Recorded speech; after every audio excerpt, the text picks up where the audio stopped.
Whew, it's kind of feels hot. You feel hot? Yeah, it's pretty warm. Yeah, I think we're all gonna die. I think this is it. The world's being destroyed. What? Yep, this is it. End of the world. The apocalypse, Armageddon. I'd say we have, 3 weeks left to turn this thing around. The worst part is it's all your fault. I can't believe you've done this. How is this my fault? Well, you produce carbon dioxide, and there's way too much of that stuff. Too much? Yeah, how much is there? How much is too much? Look, I don't even know. I'm not here to understand vague pseudo-scientific talking points. I'm here to enforce insane restrictions on the basis of those talking points. Restrictions?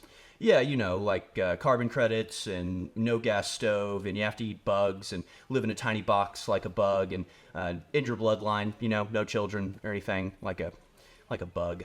Okay, that is insane, yeah. Well, it's a crisis, a climate crisis, so we don't have time to think about this stuff. We're saving the Earth. From what? Well, from people. Yeah, like other people, not like you and me, but like, people, humans. So you want to eliminate humans. Well, it's not quite that simple. Yeah, I feel like that should be a hard no. Well, no, see, it's math. We have this equation, and we're trying to get this number down to 0.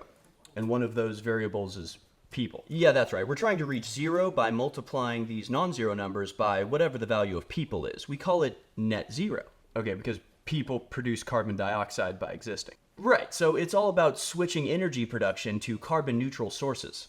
Well, yeah, all right. And also not breathing or eating. I'm sorry, what? Great news. We're making big progress. The oldest and largest power plant in all of England just went 24 hours totally carbon neutral. They didn't burn a single ounce of coal all day. Well, what did they burn instead? Biomass. What is biomass? Trees. Big, beautiful trees from across the ocean. See, we cut them down in British Columbia, ship them across the Atlantic, and burn them for fuel. Wait, so just because you don't burn coal, you're calling that zero emission? Well, the banks do, yeah. The banks. Yeah, the bank. The bankers, the international bankers, they're in charge of all of this because they're so selfless and caring. Okay, and they're making us give up combustion fuel. Well, not totally, just like natural gas and coal and stuff like that. Yeah, but not trees. Yeah, not trees. Trees are fine. All right, that's crazy. Isn't there any other power generator source? Like, what about windmills? Oh yeah, windmills are great. Yeah, after like 18 years, they're carbon neutral for a couple years. Plus, when they freeze, you can just keep them spinning with the diesel engine. Also, they kill a ton of eagles. Is that a good thing? I guess not, but we're saving the Earth here. You can't make omelets without breaking a few eggs, and you can't build windmills without killing a ton of eagles and whales and chopping down 2 million trees in Scotland. Okay, wait, so you're burning trees for fuel, but you're also cutting down entire forests to make fields to build windmills? That's right, and also we're just chopping down trees and straight up burying them in the ground. It's a new initiative. I hate trees. Don't trees, like, absorb carbon dioxide? No, that's what my giant vacuum machine is for. It's huge. Okay, this is getting weird. Windmills. Windmills work, though. Yeah, windmills work great, unless there's, too much wind. Okay, what about solar panels? Solar panels also fantastic, unless there's, too much sun. All right, what about nuclear energy? No. All right, well, what about cars? I mean, cars run on gasoline, so what about them? Actually, every car is going to be electric from now on.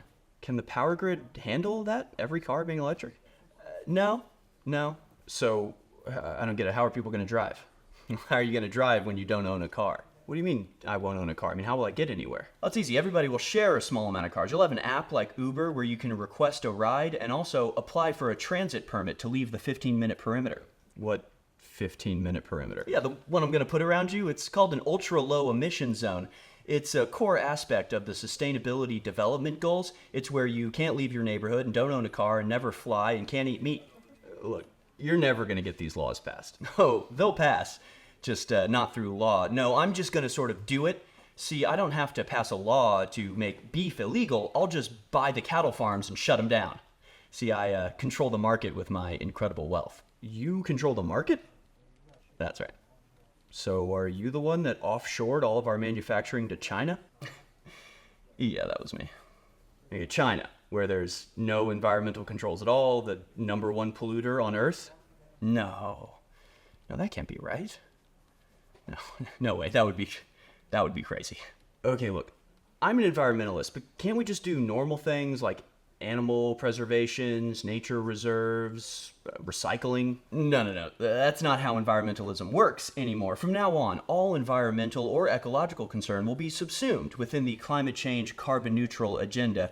See, carbon is responsible for everything. Hurricanes, tornadoes, wildfires, pandemics, heart attacks, mass immigration, teenage mental health. I mean, do you have any idea how traumatizing it is for a child to constantly be told that the earth itself is dying and that it's their fault? Okay, so why do you keep doing it? Because the time is now. What? Because Earth can't wait. What's happening here? Because we will be the generation of change. Are you just saying slogans at me? Climate change is racist. Okay, I don't understand what's happening here. That's fine, you don't need to understand. You just eat your bugs. My engineers are hard at work spraying metal particles into the air to block out the sun. Please, don't do that. Look, this is an emergency. I don't have time to stand here and argue with you about my asinine weather modification programs. The fact is, it's happening. Your pipeline is shut down, your backyard garden is illegal, and your water is filled with microplastics, which I put in there because I'm into that sort of thing. So the fact is, this is happening.